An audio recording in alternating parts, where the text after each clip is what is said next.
Donc, on va ouvrir cette troisième cycle de session sur quels critères qualité pour les séances de neurofeedback avec la personne qui fait ce qui devait être fait, c'est-à-dire explorer sur les potentiels évoqués la capacité de neurofeedback. Et donc, c'est Mélodie de Lyon, de l'équipe de Jérémy Matou, qui va nous parler de l'utilisation des P300, notamment dans tout déficit de l'attention, mais le type de ces interventions et motivation pour un neurofeedback des réponses évoquées dans le TDAH, un paradigme inspiré des interfaceurs machines. Donc ça va être l'exemplification parfaite d'une application pratique de ce que François vous a présenté à un niveau théorique et sur ces liens-là. Merci. Donc oui, je vais vous présenter un nouveau protocole de neurofeedback basé sur la réponse évoquée dans le TDAH, donc pour les enfants qui ont des troubles de l'attention et une hyperactivité. Donc tout d'abord un petit topo sur le TDAH. C'est un trouble qui touche 3 à 5% des enfants à l'âge scolaire et les symptômes sont assez persistants à l'âge adulte. Il se caractérise par une combinaison variable de 3 symptômes qui sont l'inattention, l'hyperactivité et l'impulsivité. Ces symptômes peuvent entraîner un certain nombre de problèmes tels que des retards dans les apprentissages et des interactions sociales entre autres. Et enfin, les causes de ce trouble sont assez mal identifiées. Certains facteurs sont mis en cause tels que certains facteurs génétiques ou certains facteurs environnementaux. La prise en charge de ces enfants repose actuellement, les prises en charge de ces enfants reposent actuellement essentiellement sur la prise de psychostimulants, tels que le méthylphénidate. Et en fait, ces molécules sont prescrites à ces enfants suivant l'hypothèse que le TDAH serait dû à un défaut des neurotransmetteurs de la dopamine et noradrénaline. En effet, le méthylphénidate, c'est un inhibiteur de la recapture des catécholamines qui va nous permettre d'augmenter la concentration de dopamine et de noradrénaline au niveau de la fente synaptique. Le problème de ces molécules, c'est qu'elles ont un certain nombre de limitations. Donc, tout d'abord, elles ont une action à court terme. Elles vont en fait traiter les symptômes du trouble, mais pas les causes de ces symptômes. Il y a également certains effets indésirables qui sont reportés, tels que des troubles de la régulation alimentaire ou des troubles du sommeil, entre autres. Également, un certain nombre d'enfants ne répondent pas correctement aux psychostimulants, donc soit ils ne répondent pas du tout, soit tous leurs symptômes ne sont pas améliorés suite à la prise des médicaments. Donc tout ceci entraîne une certaine réticence à la prise des médicaments et une demande d'approche alternative. En Europe, il est recommandé de coupler l'approche médicamenteuse à une approche complémentaire non médicamenteuse, et en Allemagne, il est même recommandé de prescrire la Ritaline uniquement en dernier recours lorsqu'aucune approche non médicamenteuse n'a pu être envisagée efficacement. Et on a deux sortes d'approches alternatives actuellement, ce sont d'abord les thérapies comportementales et cognitives, et autrement l'entraînement cérébral par neurofeedback.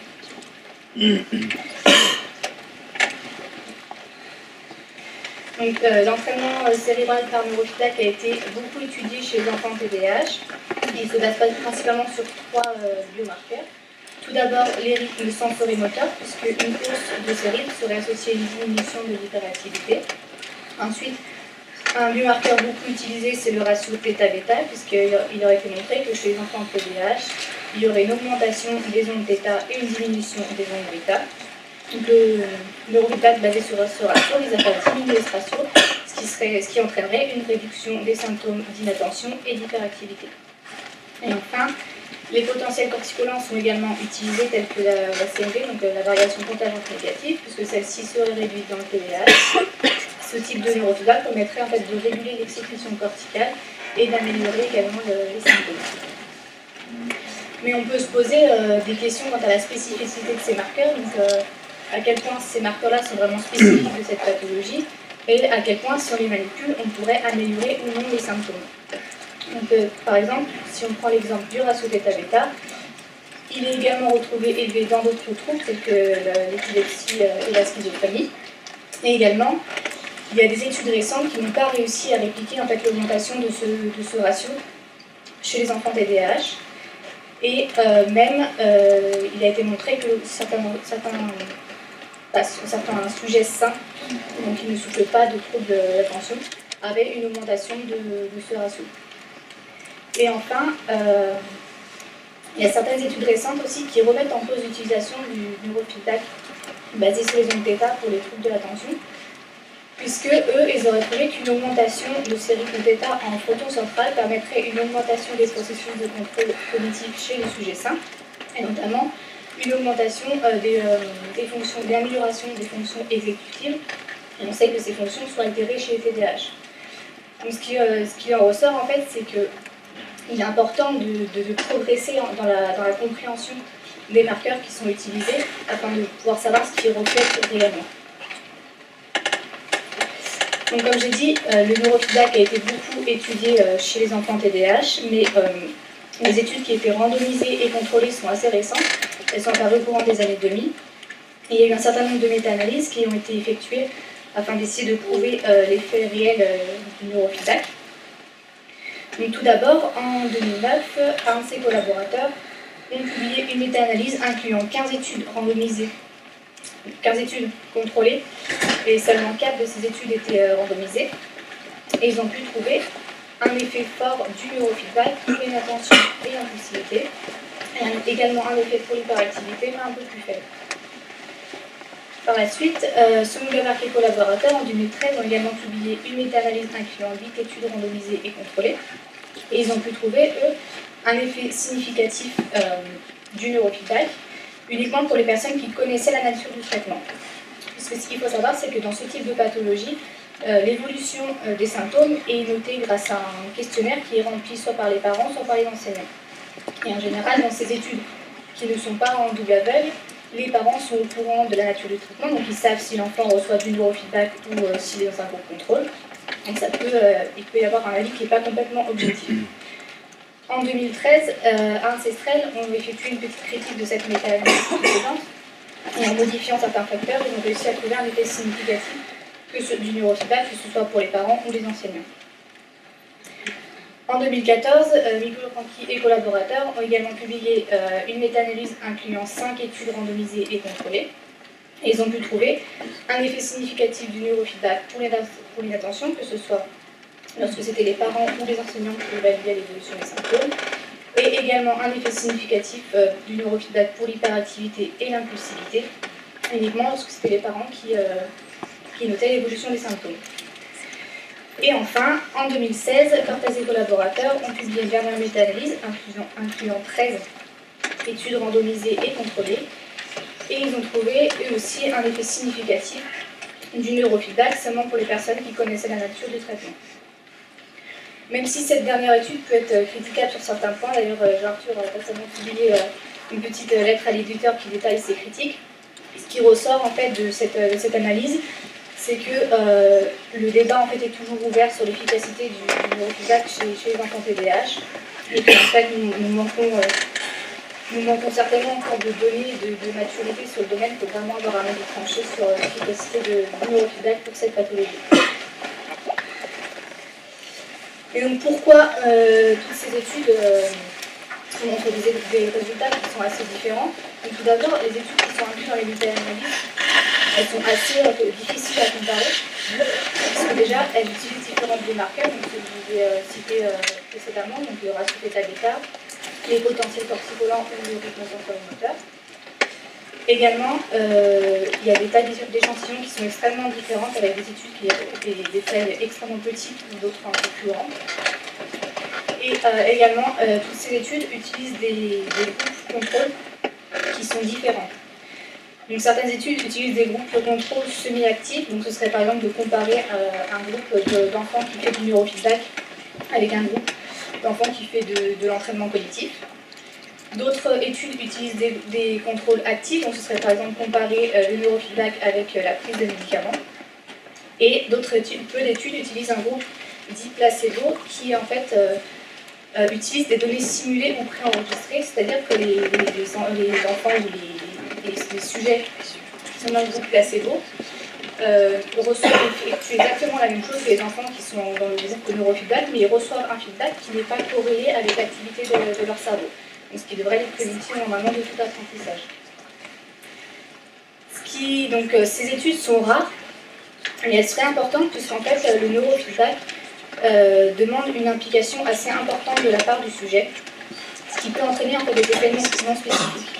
Donc, par exemple, rien que le fait que l'enfant doit devoir rester assis au calme 1 heure, 2 fois par semaine, ça peut avoir un effet positif sur l'évolution de ses symptômes, mais ce ne sont pas des effets qui sont dus spécifiquement au neurofeedback.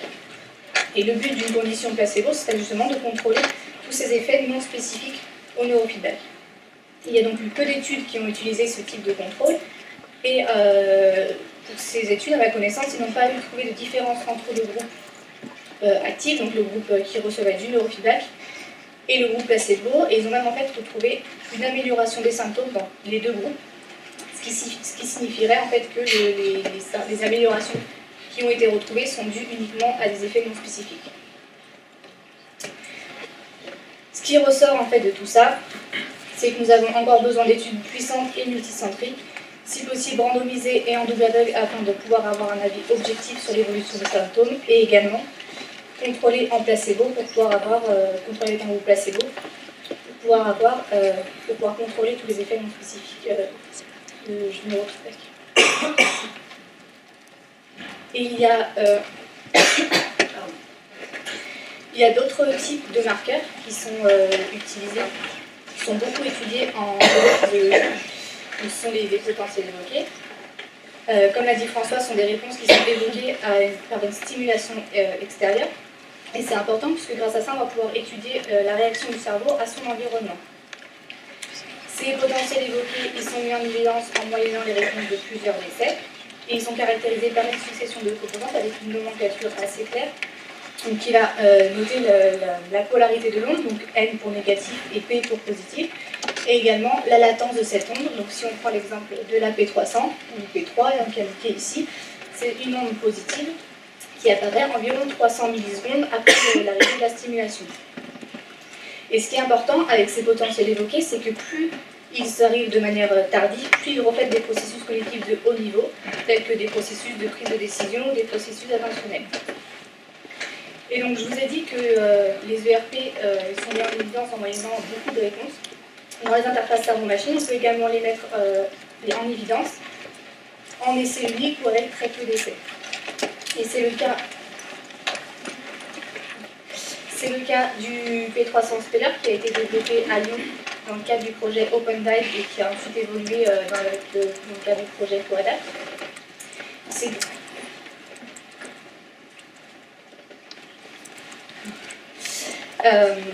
un principe de sélection spatiale assez simple où le sujet va devoir se concentrer sur une lettre qu'il cherche à épeler. Je ne sais pas si vous voyez bien, mais il y a des flashs qui apparaissent, sur les lettres. Et lorsque un flash arrive sur la lettre où le sujet est concentré, il va y avoir émission en fait de potentiel évoqué, ce qui n'est pas le cas des...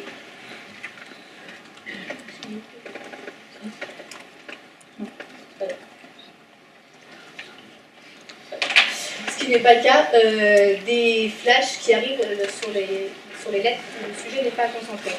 Et donc grâce à ça, en comparant les différentes réponses, l'algorithme de classification va pouvoir afficher à l'écran la lettre sur laquelle le joueur était concentré. Et donc ce principe de sélection spatiale, il a été étendu à un jeu en fait à Lyon. C'est le jeu du puissance 4 qui fonctionne exactement sur le même principe. Donc le joueur va devoir se concentrer sur la colonne où il souhaite placer son pion. Il y a plusieurs flashs qui vont apparaître dans un ordre aléatoire. Et lorsqu'un flash arrive sur la colonne où le sujet est concentré, il y a une émission de potentiel évoqué. Au contraire, les flashs qui arrivent sur les colonnes où le joueur n'est pas concentré n'entraînent pas de potentiel évoqué. On peut donc comme ça déterminer le choix du joueur. Et ce qui est important avec ce type d'interface, c'est que la maîtrise du jeu, en fait, elle va dépendre déjà de la stratégie du joueur, bien sûr, mais également de la performance de sélection, donc de ses potentiels évoqués, et donc du rapport signal sur bruit qui existe entre les réponses cibles et non cibles. Et ceci, donc, les performances de classification, elles vont directement dépendre de la capacité du joueur à se concentrer sur sa colonne cible et à faire abstraction de toutes les flashs qui sont là pour le distraire. Et À Lyon, il y a eu énormément d'expériences sur ce type d'interface, notamment sur le P300 Speller, qui suggère qu'il est possible d'améliorer la capacité de sélection attentionnelle avec l'entraînement. Et ceci, en fait, pourrait être expliqué en partie parce que reflète ces potentiels évoqués. Puisque, bien qu'on l'appelle le P300 Speller, la réponse ne repose pas uniquement sur le P300, il y a plusieurs composantes qui sont prises en compte. Tout d'abord, une composante précoce, la N170, qui reflète des traitements précoces sensoriels visuels et qui peuvent être modulés par l'orientation du regard et l'attention. Et également, bien sûr, une composante plus tardive, la P300, qui est amodale. Et quand on parle de P300, on parle en fait d'un complexe qui peut regrouper deux sous-composantes, une P3A et une P3B, qui reflètent en fait des processus successifs de capture attentionnelle puis d'orientation volontaire de l'attention. Et ce qui est intéressant avec ce complexe P300, c'est que son amplitude est proportionnelle aux ressources attentionnelles qui sont engagées durant la tâche et également dépend du niveau d'éveil du sujet. Donc on touche ici à un complexe qui est assez spécifique de l'attention. Pourquoi il est également assez intéressant d'étudier cette P300 chez les enfants TDAH? Tout d'abord parce que celle-ci est diminuée chez ces enfants, l'amplitude est diminuée. L'amplitude de cette onde, elle est également diminuée avec la distractibilité, donc c'est une des caractéristiques des enfants TDAH. Et également, il y a une diminution de l'amplitude de cette onde avec la diminution du sensory gating, donc c'est ce qu'on disait tout à l'heure, c'est la capacité, le sensory gating, la capacité à se mettre des barrières, à faire abstraction en fait, des stimulations qui sont non pertinentes. Et on sait que les enfants TDAH également souffrent d'une diminution de ce sensory gating. Et enfin, un point qui est assez important, c'est que oui, cette onde P300 est diminuée chez les enfants TDAH, mais elle semble pouvoir être rehaussée après la prise de psychostimulants. Donc on voit ici, sur la courbe noire, en fait, ça correspond à la P300 d'enfant en contrôle, donc pas de trouble de l'attention. La courbe rouge représente la P300 d'enfant TDAH, donc avant la prise de l'adrénaline, on voit bien que l'amplitude de la P300 est diminuée. Et par contre, la courbe bleue représente l'amplitude de la P300 de ces mêmes enfants, mais 2 heures après leur prise de médicaments.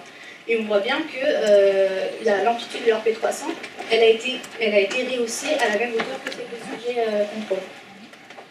Donc on touche ici en fait un marqueur qui est assez spécifique de l'attention et qui peut évoluer positivement avec l'amélioration des symptômes. Un dernier point qui peut appuyer l'intérêt en fait, d'utiliser cette onde chez les enfants TDAH. Je vous ai parlé tout à l'heure de l'hypothèse catécholaminergique, donc le TDAH aurait dû un déficit en neurotransmetteurs dopamine et noradrénaline, l'utilisation du méthylphénidate. Et en fait, il y a une deuxième hypothèse qui dit que sur la neuropharmacologie de la P300 et qui dit que la P3A serait en fait affectée par la dopamine et la P3B par la noradrénaline. Et donc ceci, donc déjà ça pourrait d'une part expliquer la diminution de la P300 qu'on retrouve chez les enfants TDAH, mais également l'augmentation qu'on retrouve suite à la prise de psychostimulants. Et donc il pourrait être intéressant de voir s'il est possible d'étudier directement, d'entraîner directement la P300 pour voir si on pourrait améliorer directement les symptômes. Et enfin, la P300, c'est un marqueur qui semble d'autant plus intéressant puisque dans le contexte en fait, de l'entraînement, vu que c'est un potentiel évoqué, il va permettre plus de latitude dans la conception des jeux vidéo ou de jeux contrôlés par neurofeedback. Il va permettre en fait, d'avoir un gameplay qui est beaucoup plus varié et d'obtenir des jeux qui sont plus ludiques et plus motivants. Et on sait que du coup, ça a un effet bénéfique sur les apprentissages. Donc grâce à ce marqueur, on touche un marqueur qui est, je l'ai dit, très spécifique de l'attention et avec lequel on peut avoir un lien de cause à effet assez évident en fait, entre l'effort attentionnel et le feedback que l'enfant va recevoir. Le feedback va être extrêmement lié en fait, à son effort attentionnel. Et également, on peut avoir des instructions très claires. Le sujet, dès le début, va avoir une stratégie très claire à adopter, ce qui va lui permettre en fait, de comprendre dès le début la stratégie à adopter pour améliorer cette onde, et donc d'avoir un apprentissage peut-être plus rapide et plus efficace. Qu'est-ce qu'on sait pour l'instant de l'entraînement de la P300 ? Donc tout d'abord, en 2016, Alder et collaborateurs ont étudié un BCI auditif pour la communication chez 6 adultes sains. Ils ont effectué seulement 3 séances d'entraînement et ils ont pu observer une amélioration des performances pour 4 sujets et une augmentation de la P300 mais qui n'était pas significative.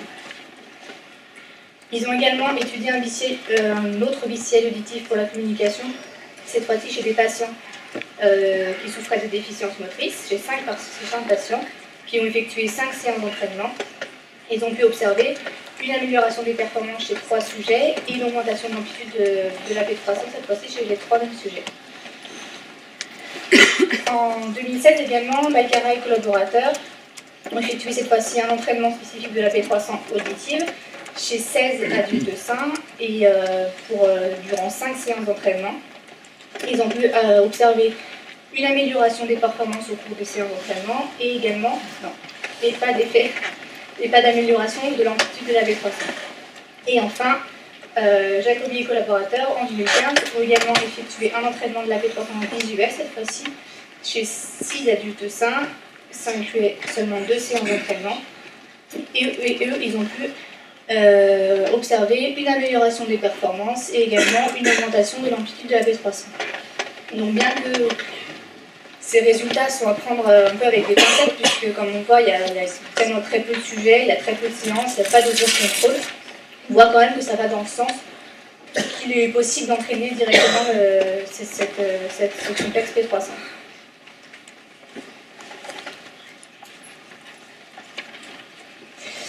Et tous ces arguments en fait, nous ont conduit à mettre en place une étude clinique chez les enfants TDAH, qui est une étude randomisée et contrôlée en double aveugle. Nous avons prévu d'inclure 60 enfants TDAH, tout d'abord 2 bras incluant 15 enfants, avec un bras qui effectue un contrôle, un entraînement par neurofeedback basé sur la P300, et un deuxième groupe de contrôle spécifique semi-actif. On va également inclure un 3e bras de 30 enfants TDAH, qui sera un groupe de contrôle spécifique qui ne s'entraînera pas. Les enfants qui s'entraînent vont effectuer chacun 30 sessions d'entraînement, à raison de 2 sessions par semaine, et une session va durer environ 1 heure avec environ 30 minutes de neurofeedback. Et nous avons pour l'instant 3 jeux différents qui fonctionnent exactement sur le principe du jeu du puissance 4 que je vous ai présenté précédemment, ou sur le système de flashage, et ces jeux ont été mis au point par un de nos partenaires, Black Sheep Studio. L'étude va se dérouler de la manière suivante, donc il y aura les 30 sessions d'entraînement. Les enfants vont également effectuer des séances de test pour pouvoir voir l'évolution des symptômes, donc une séance de test avant le début de l'entraînement, une séance au milieu, une séance à la fin des 30 séances d'entraînement et également une dernière séance 2 mois après la fin de l'entraînement pour essayer de voir s'il y a un effet à long terme du neurofeedback. Et pendant ces tests, les enfants vont devoir répondre à un petit questionnaire sur l'attention et la distractibilité. Ils vont également effectuer 2 sous-tests de la table, qui est une batterie de tests informatisés qui est très utilisée en clinique. Donc l'alerte phasique et l'incompatibilité, qui vont nous permettre de tester la rapidité et l'impulsivité des enfants. Ils vont également effectuer un continuous performance test, qui va nous permettre de tester l'attention soutenue des enfants et leur impulsivité. Également le BLAST, qui est également un test qui nous permet de tester leur attention, la stabilité de leur attention pour être précise. Et enfin, ils vont effectuer un jeu de transfert. Donc, ce jeu de transfert, c'est un jeu qui fonctionne exactement sur le même principe que les autres jeux, donc le système de flashage qui évoque le Lego croissant. Sauf que c'est un jeu totalement nouveau qu'ils n'ont jamais joué. Et ça va nous permettre de contrôler en fait, si on voit une amélioration pour des séances d'entraînement, si elle est due à une amélioration en fait, au jeu ou vraiment à une amélioration du contrôle de l'interface. Pendant ce temps-là, les parents rempliront la DHD Rating Scale, qui est un test pour évaluer les symptômes TDAH, un questionnaire, pardon. Ils rempliront également le CBCL, qui est également un questionnaire qui permet d'évaluer le comportement des enfants et potentiellement leurs problèmes émotionnels. Et enfin, ils rempliront un questionnaire sur la qualité du sommeil de leur enfant. Et les enfants, en fait, les quelques nuits qui suivront les tests vont également porter un actigraphe qui va nous permettre également d'évaluer leur qualité du sommeil. Et tout ça dans l'hypothèse dans l'objectif de tester l'hypothèse du lien entre TDAH et troubles du sommeil. Alors, nous avons essayé d'optimiser au maximum tous les facteurs de l'étude, notamment au niveau du feedback, puisque dans notre étude, du coup, nous avons un feedback à court terme. Donc, si on prend l'exemple du puissance 4, ça va être la position du pion qui va être placé oui ou non là où l'enfant le souhaitait. Nous avons également un système de probabilité qui va en fait indiquer la probabilité, toujours si on prend l'exemple du puissance 4, la probabilité de chaque colonne d'être associée à la cible ou non. Ce qui fait que grâce à ça, l'enfant va pouvoir distinguer un coup qui a été réussi très clairement d'un coup qui a été réussi de justesse ou qui a été raté de justesse, ou raté très clairement.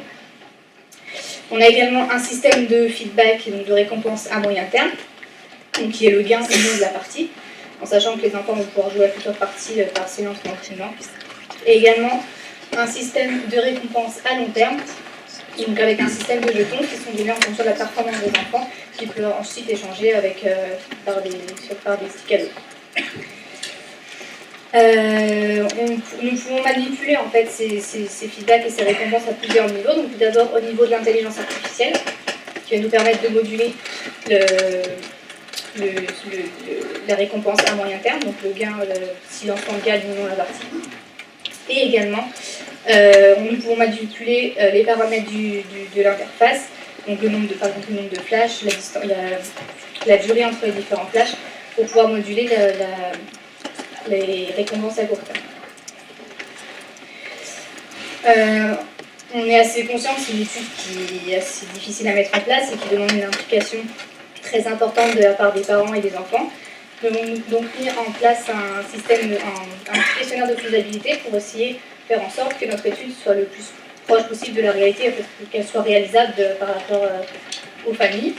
Et nous avons diffusé ce questionnaire auprès notamment de l'association Hyper Super. Nous avons eu énormément de retours très positifs. Et enfin, nous avons également un petit jeu, un serious game de familiarisation au protocole, qui en fait c'est un petit jeu d'aventure où l'enfant a plusieurs activités à faire et au cours desquelles il va pouvoir apprendre donc, ce que c'est que le neurofeedback, comment on pose un casque G, à quoi sert la répétition des séances. Et donc grâce à ça, l'enfant va pouvoir se familiariser aux séances et être un peu détendu en arrivant aux séances. Donc ce projet sur l'étude clinique fait partie en fait d'un projet plus important qui est le projet Mind Your Brain, qui est financé par l'Île-de-France et BPI-France à travers un FUI. Et ce projet a pour but de développer une plateforme à distance d'entraînement de l'attention, que ce soit chez les personnes TDAH ou chez toute personne qui souhaite améliorer ses capacités attentionnelles. Et donc sur ce projet, nous sommes en collaboration avec 3 partenaires. Donc Black Sheep Studio, que j'ai déjà cité, qui ont effectué les jeux vidéo que nous avons pour l'instant. Également les Hospices Civils de Lyon, qui par ce biais, nous pouvons recruter en fait, les enfants TDAH. Et également Mencia Technologies, qui va permettre, grâce de mettre en point les traitements à distance.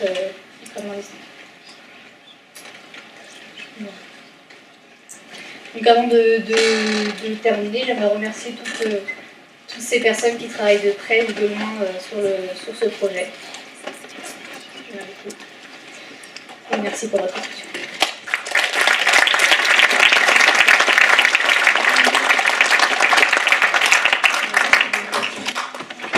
Merci à Mélodie pour cette présentation très claire et très pertinente. Je vois qu'il y a des questions, des mains qui se lèvent.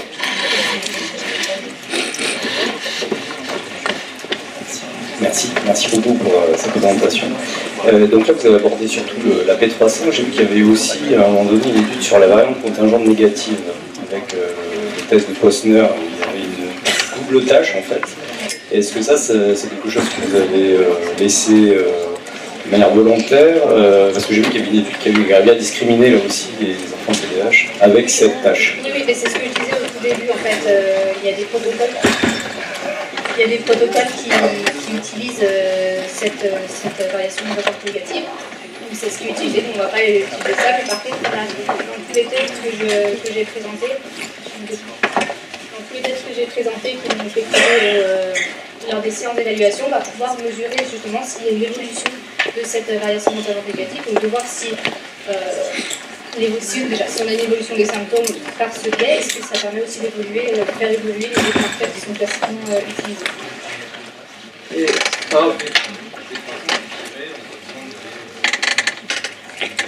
J'espère. Par rapport à ce que François nous présentait avant, quelle serait pour toi la dimension psychophysiologique ou la dimension symptomatique qui sera la plus améliorée par le protocole P300? Parce qu'il est probable qu'en fait ça ne les améliore pas sur l'échelle de sévérité clinique qu'on utilise classiquement et qui a été construite en fait pour montrer que le méthylphénidate était actif. Mais est-ce que la P300 pour toi va améliorer plutôt quelle dimension clinique? Nous on vise plutôt la dimension attentionnelle. Mais après, on voit que les neurofeedback classiques qui utilisent aussi le θ-bêta, qui aussi se base sur une dimension un peu attentionnelle, permettent également de faire évoluer le côté hyperactivité, impulsivité. On teste tout et nous, on se base vraiment sur la dimension attentionnelle. Et évaluer comment la dimension attentionnelle? Avec les questionnaires, donc tous les petits questionnaires que je... Enfin, il y a les questionnaires... Voilà. Donc il y a des questionnaires, mais il y a également tous les tests CPT qui testent la portion séculaire, le BLAST et compagnie qui testent vraiment